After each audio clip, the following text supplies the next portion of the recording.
ഫാസിസത്തിന് അതീവ ഗഹനമായ നിർവചനം സൃഷ്ടിച്ചിട്ടുള്ളത് ലോകമെങ്ങുമുള്ള കമ്മ്യൂണിസ്റ്റ് പാർട്ടികളാണ്. നരേന്ദ്രമോദി സർക്കാർ ഫാസിസ്റ്റ് അല്ല എന്ന CPIM വിലയിരുത്തൽ പകർത്തു പുസ്തകങ്ങളിലെ ആ നിർവചനത്തിന്റെ അടിസ്ഥാനത്തിലാണ്.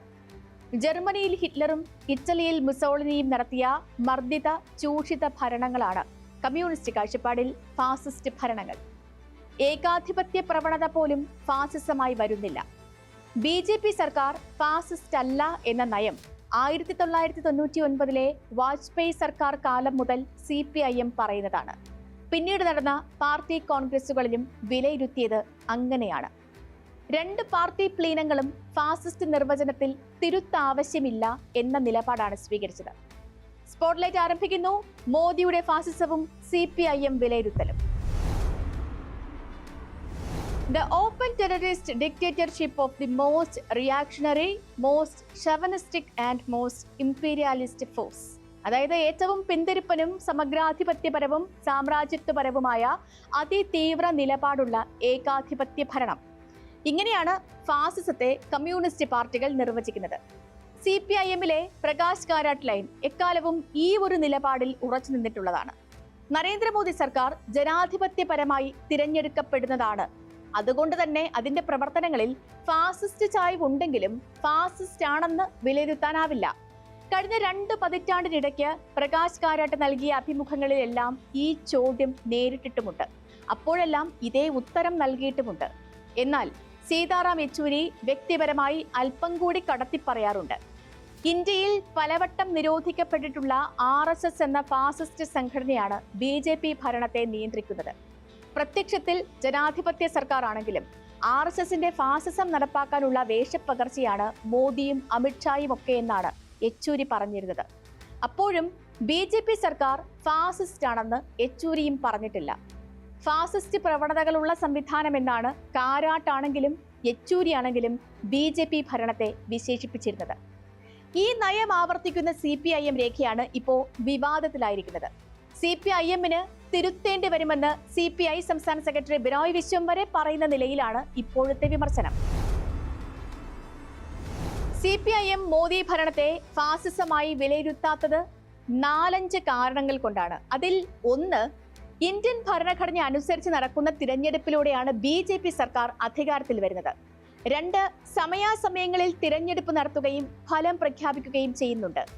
3, BJP എന്ന സംഘടന അതിന്റെ ജനാധിപത്യ ക്രമം അനുസരിച്ച് യോഗങ്ങൾ ചേരുകയും പാർലമെന്ററി പാർട്ടി നേതാവിനെ തിരഞ്ഞെടുക്കുകയും ചെയ്യുന്നുണ്ട്. 4, പ്രതിപക്ഷ പ്രവർത്തനം രാജ്യത്തിപ്പോഴും സാധ്യമാകുന്നുണ്ട്. ഇനി 5, കർഷക സമരം പോലുള്ള ബഹുജന സമരങ്ങൾക്ക് മുൻപിൽ സർക്കാർ പതറുന്നുണ്ട്. ഇത്രയും നാട്ടിൽ നടക്കുമ്പോൾ ഇതിനെ തികഞ്ഞ ഫാസിസമായി വിളിക്കാൻ കഴിയില്ല എന്നാണ് CPIM നയരേഖയുടെ കാതൽ. അങ്ങനെയെങ്കിൽ എന്തുകൊണ്ടാണ് CPIM വിമർശിക്കപ്പെടുന്നത്? പഴയ നിർവചനങ്ങളുമായി CPIM തുടരുമ്പോൾ ഫാസിസത്തെ പുതിയ കുപ്പിയിൽ അവതരിപ്പിക്കുകയാണ് RSS എന്നാണ് ഏറ്റവും വലിയ ആരോപണം. ആ മറുപടികളും വളരെ ശക്തമാണ്. അവ ഒന്നുകൂടി നോക്കാം. അതിൽ 1, ജനാധിപത്യപരമായി തിരഞ്ഞെടുക്കപ്പെടുന്നു എന്ന് പറയുമ്പോഴും വർഗീയമായ ഭിന്നിപ്പുണ്ടാക്കിയാണ് ഭൂരിപക്ഷ മതവിഭാഗത്തിന്റെ പാർട്ടി അധികാരത്തിലെത്തുന്നത്. 2, നരേന്ദ്രമോദി എന്ന ഏകമുഖമല്ലാതെ മറ്റൊരു തീരുമാന കേന്ദ്രവും BJPയിൽ കാണാനില്ല. 3, ബാബറി മസ്ജിദ് കേസിൽ ഉൾപ്പെടെ ജുഡീഷ്യറി പുറപ്പെടുവിക്കുന്ന ഉത്തരവുകളിൽ സംശയങ്ങളുള്ളവരുടെ എണ്ണം നാൾക്കുനാൾ വർദ്ധിക്കുന്നുണ്ട്. 4, ആർട്ടിക്കിൾ 370 പിന്നാലെ പൗരത്വ നിയമവും ഏക സിവിൽ കോഡും നടപ്പാക്കാൻ തുടങ്ങുന്നു. മുത്തലാഖ് നിയമം പോലുള്ളവ അടിച്ചേൽപ്പിക്കുന്നു. 5, അയോധ്യയ്ക്ക് പിന്നാലെ ഗ്യാൻവാപിയിലും മധുരയിലുമൊക്കെ പള്ളികൾക്കുമേൽ അധികാരം സ്ഥാപിക്കുന്നു.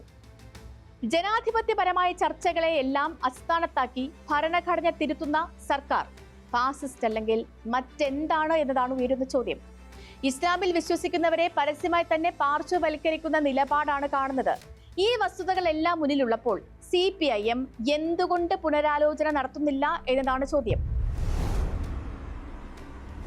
നരേന്ദ്രമോദി ഭരണം ഫാസിസമാണെന്ന് വിലയിരുത്തിയാൽ കമ്മ്യൂണിസ്റ്റ് പാർട്ടികൾക്ക് മുന്നിൽ പിന്നെ ഒരേ ഒരു വഴിയേയുള്ളൂ. അത് സായുധ വിപ്ലവത്തിൻ്റെതാണ്. ഫാസിസ്റ്റായ ഒരു സർക്കാരാണ് ഭരിക്കുന്നത് എന്ന് തീർപ്പാക്കിയ ശേഷം പിന്നെ എങ്ങനെയാണ് അധികാരത്തിൽ തുടരാൻ സാധിക്കുക?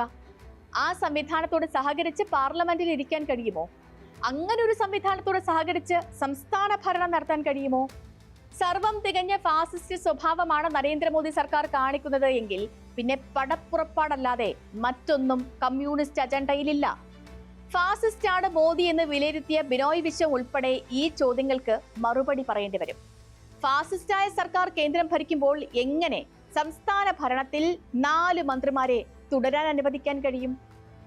കേന്ദ്രത്തിന്റെ ഉത്തരവുകളും വിഹിതവും സഹായവും ഒക്കെ പ്രധാനമായ 4 വകുപ്പുകളാണ് CPI മന്ത്രിമാർ കൈകാര്യം ചെയ്യുന്നത്.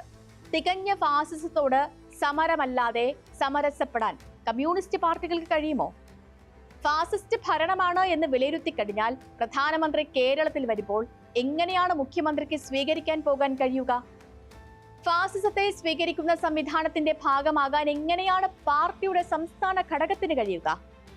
ഗാന്ധിജിയെ വധിച്ച് ബാബറി മസ്ജിദ് തകർത്തത്, 2002 ഗുജറാത്ത് കലാപം എന്നിവയെല്ലാം കൊടിയ ഫാസിസ്റ്റ് പ്രവർത്തികളായിരുന്നു. ഇത് 3ഉം ചെയ്തത് ഞങ്ങളല്ല എന്നാണ് RSS പറയുന്നത്. ചെയ്തതിന്റെ ഉത്തരവാദിത്തം ഏറ്റെടുക്കുന്ന ആ നിമിഷം തീർച്ചയാക്കാം, ഇതാ തുടങ്ങിക്കഴിഞ്ഞു ഫാസിസ്റ്റ് ഭരണമെന്ന്. അതാണ് കമ്മ്യൂണിസ്റ്റ് ലൈൻ. സ്പോട്ട്ലൈറ്റ് ഇനി മറ്റൊരു വിഷയവുമായി നാളെ ഇതേ സമയം.